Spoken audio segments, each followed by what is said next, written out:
In this lesson, we're going to go over how to write the name and formula of ionic compounds using transition metals. So first, we need to talk about where these metals are located. Transition metals are found in what we call the D block. So back when we were doing electron configuration, those elements that had a D orbital would be the transition metals. And then there's going to be two other metals that follow the same rules that aren't in the D block, and that would be tin and lead. So let's take a look at our periodic table. The D block is going to be the elements right in here.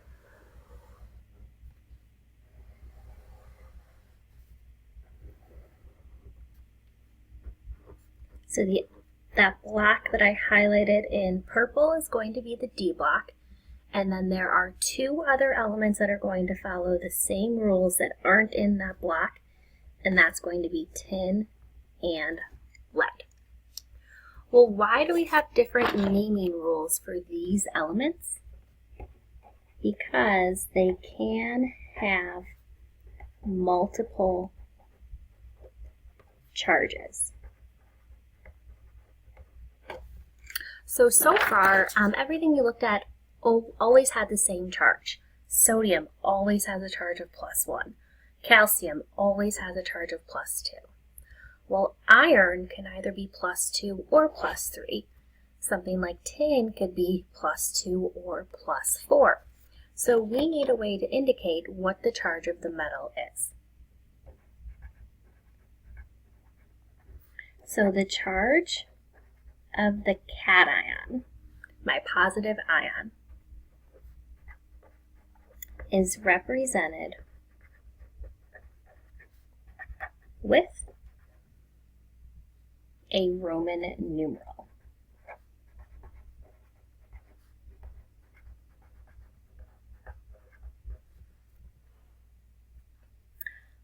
All right, let's start by writing some formulas. I'm not going to write out specific rules or steps. This is our third naming and formula lecture. To write the formula, we are going to follow the same rules as binary or ternary compounds.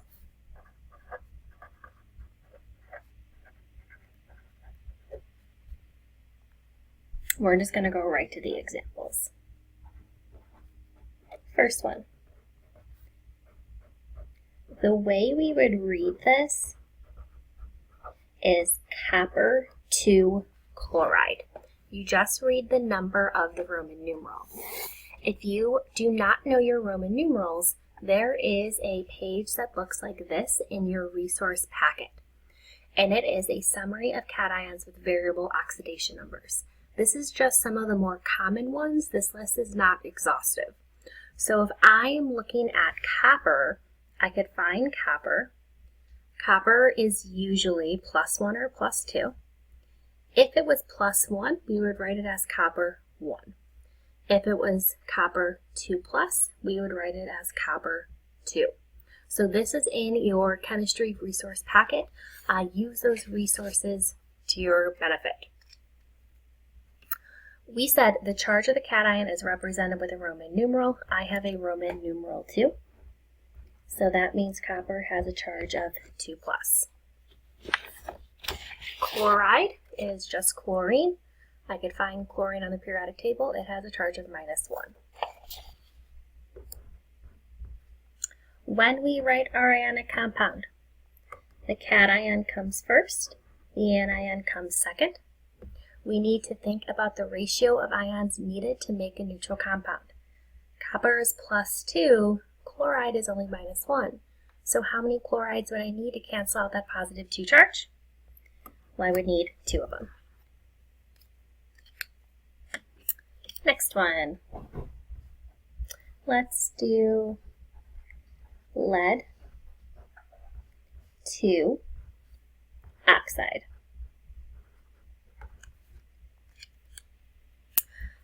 Again, the Roman numeral tells you the charge of the cation. Lead is Pb, and if it's lead 2, that means lead has a charge of 2+. Oxide is oxygen. Remember, we dropped the ending at IDE. Oxygen becomes oxide. Oxygen has a charge of -2. Cation comes first, anion comes second. Think about the ratio of ions needed to make a neutral compound. +2, -2. I'm already neutral, so 1-to-1 ratio, but we do not need to write those ones in. Let's try tin for sulfide.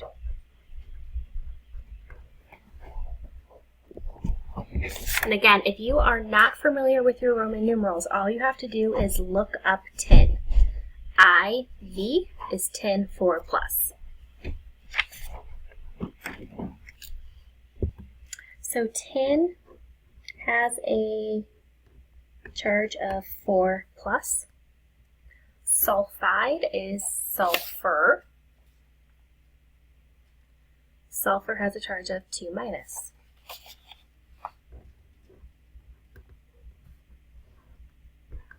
All right, let's think about our ratio of ions needed to make a neutral compound. Cation comes first, anion comes second. Tin is +4. That means to cancel that charge out, because ionic compounds are neutral, I need a -4. Sulfur has a charge of 2-. Therefore, I would need 2 of them. So far, all of these are binary. Again, the prefix bi means 2. Copper, chloride. Lead, oxide. Tin, sulfide. It's made up of 2 compounds. We could also have one that is a polyatomic ion. Let's do cobalt,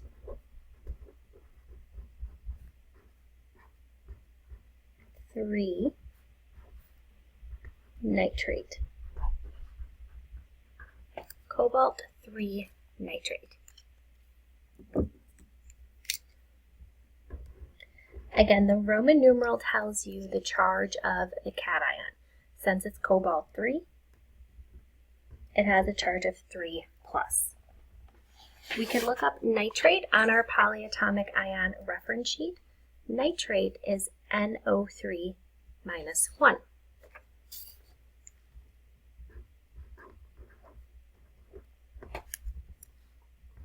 When we go to write our ionic compound, cation comes first, anion comes second. Cobalt has a charge of 3+. To cancel that out, I need my anion charge to be 3-. Nitrate is only -1, so I'm going to need 3 of them. Again, we don't want it to look like you have 33 oxygens. Anytime you need more than one polyatomic ion, we have to put it in parentheses. Let's move on to naming. Naming is a little bit more tricky.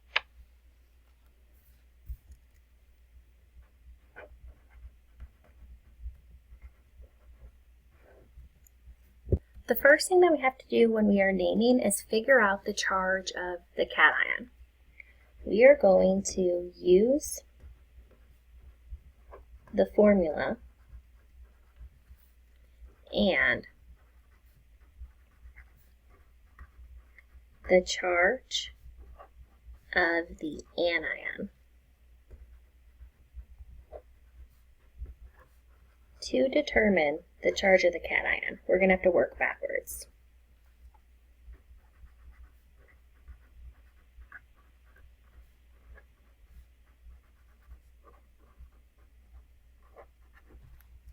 Use the formula and the charge of the anion to determine the charge of the cation.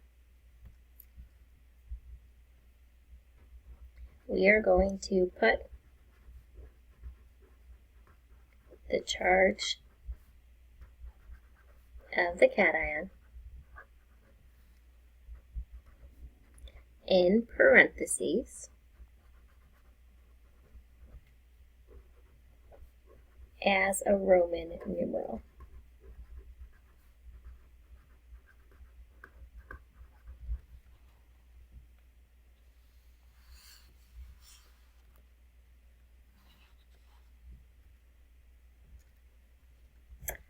Other than that,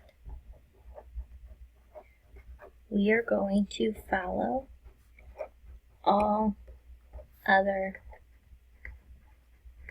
binary or ternary naming rules.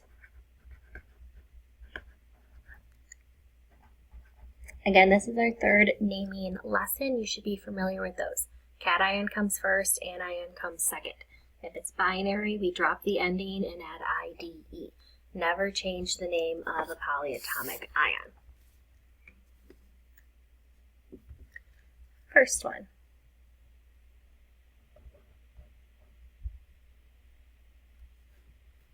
Let's do PbO2. PbO2. So we are going to start with the charge of the anion. I don't know what the charge of lead is. Lead can either be +2 or +4. So I need to work backwards and figure it out. So we want to start with oxygen because we know the charge of oxygen. Oxygen has a charge of 2-. So we look at the charge, but we also look at the formula. I have 2 oxygens, each with a charge of 2-. So that's like 4-.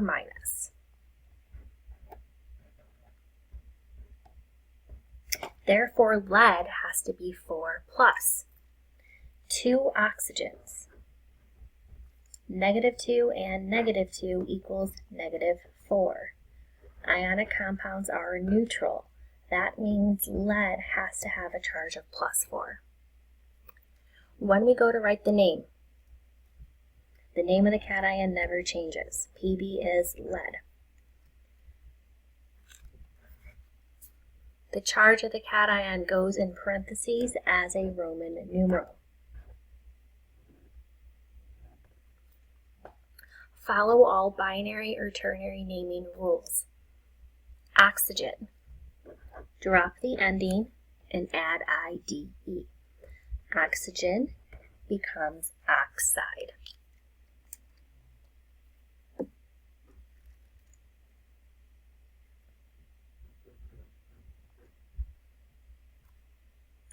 Let's try Cu, Br.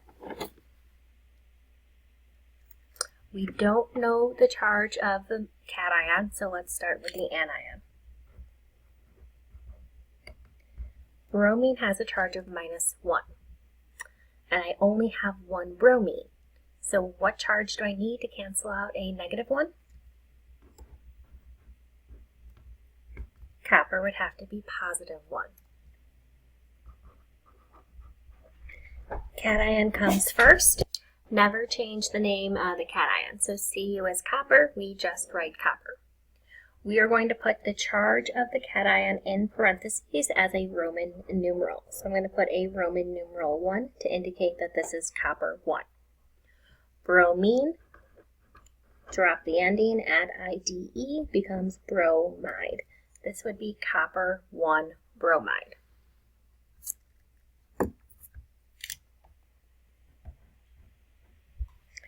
Let's try another one with copper.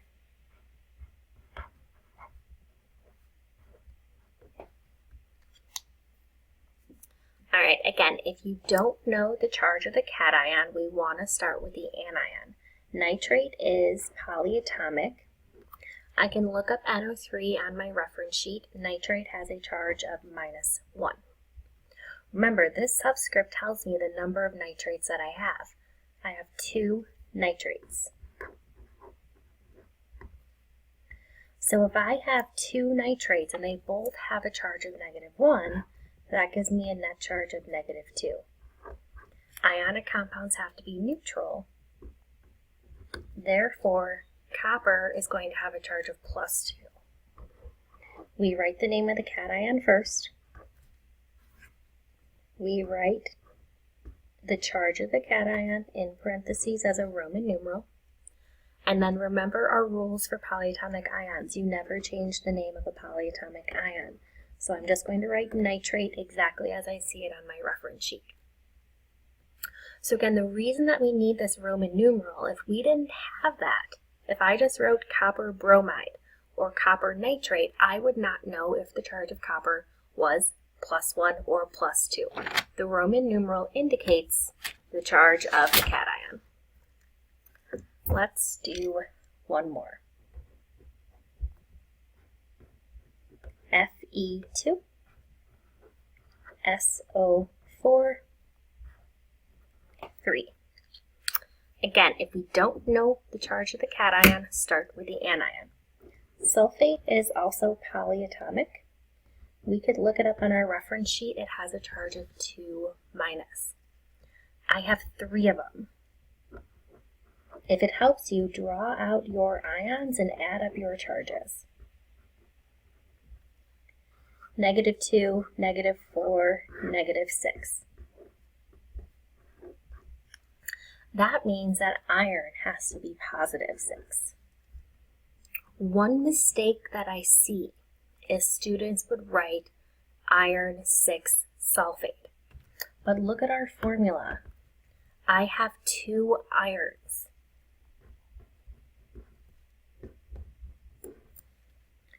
So if I have 2 irons and they have to equal +6, what is the charge of each of those ions? Well, they would have to each be +3. +3 plus +3 gets me to +6. So make sure you pay attention to this formula. Write the name of the cation first. Write the charge of the cation as a Roman numeral in parentheses.